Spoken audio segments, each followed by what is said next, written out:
What's up, guys? Welcome back to the AM. So, last episode I talked about how to measure, and I actually want to talk more about that. I think it's important just to go into a deeper level. How do you actually measure and test what you're building? How do you measure success? Okay. And so, and I talked about how life is multifaceted and how problems are normally deeper than what they seem at face value. And I'm going to start from that point. And I think one of the number one issues we face when problem solving and actually measuring for winning is short-term solutions. So what I would call the Band-Aid, okay? So the Band-Aid is, I've got a fire, let me just deal with it, right? I've got a customer yelling at me, I've got a customer who's really upset, let me just deal with it and handle the situation. Okay, cool. That's not a long-term solution. That's only solving the immediate fire that is right in front of you. The long-term solution would be for that is to discover, hey, why are you upset? What happened? Where did we drop the ball? What was our fault, right? And then building a process to actually cover and prevent that from happening again, okay? So you build a process. So an example of this would be something just as simple, all right? Your car mechanic, you change oil. You forgot to tighten the oil pan bolt all the way down, so you got oil leaking from the bottom of the car. Customer comes home, they find oil spots in their driveway. They call you. They're upset. How could you do this? Blah, blah, blah. And then, okay, the fires, you're right. You know what? Come back. It's on us. All these things, you deal with it. And then the solution is, how do you make sure that everything's tightened down properly? Well, you implement something like a little test. Let me put a white sheet of paper underneath the car. I wipe everything down. There's no drops. Oh, there's no drops of oil on the white sheet of paper.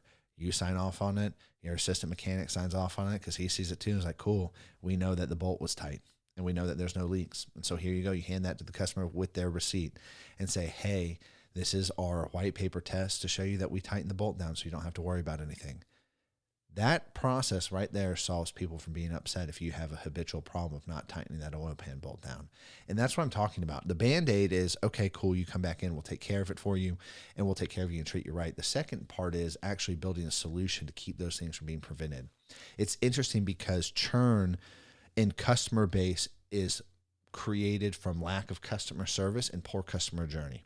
It's not normally created from price or price issues, because if people believe that what they're paying for is valuable and they believe they're being served and taken care of and they believe they're understood, they are not going to churn.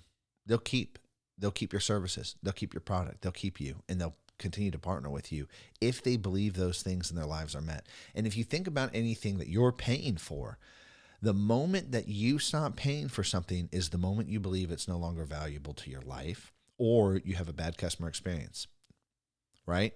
Bad customer experience is part of that journey.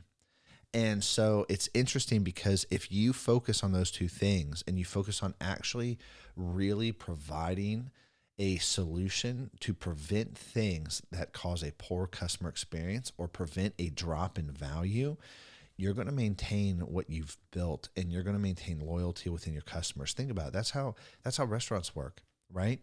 You have your favorite restaurant because you know that they're consistent. You know the food's good. You know they have that dish you like. It's prepared the same all the time. There's consistency in the journey. There's consistency. The waiters or waitresses aren't rude or mean. They actually care about you. They refill your glass. They remember your name. It's the journey that matters.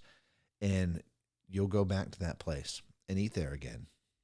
And it's that journey that matters. And so I'm saying this because this goes back to testing and measurement. How do you test success? How do you test and measure the machine you've built? Cool. Churn's part of it, right? I talked last time about how do you know if you're actually solving the problem. You should see it reflected in your numbers. You should see it reflected in the finances and in the monies. How do you know that you're actually solving the problem? You should see the issues go away. Okay, we have this repeated issue logged. And this means you just keep records of things, okay? This means that you are just keeping logs and records of things that are going on in the company. Hey, we have this repeated problem. And that's it. There's a log of it. Oh, okay, cool. This is big enough for us to solve, right? It seems to occur often enough that this is our important focus. And then you prioritize focusing on solving one problem at a time. Not the issue, not the customer yelling, but the problem, what's creating it, right? The lack of process to make sure that oil pan bolt is really tightened down so that there's no dripping and so that there's no leaking. So anyways, guys, That's it. I'll catch you later. Peace.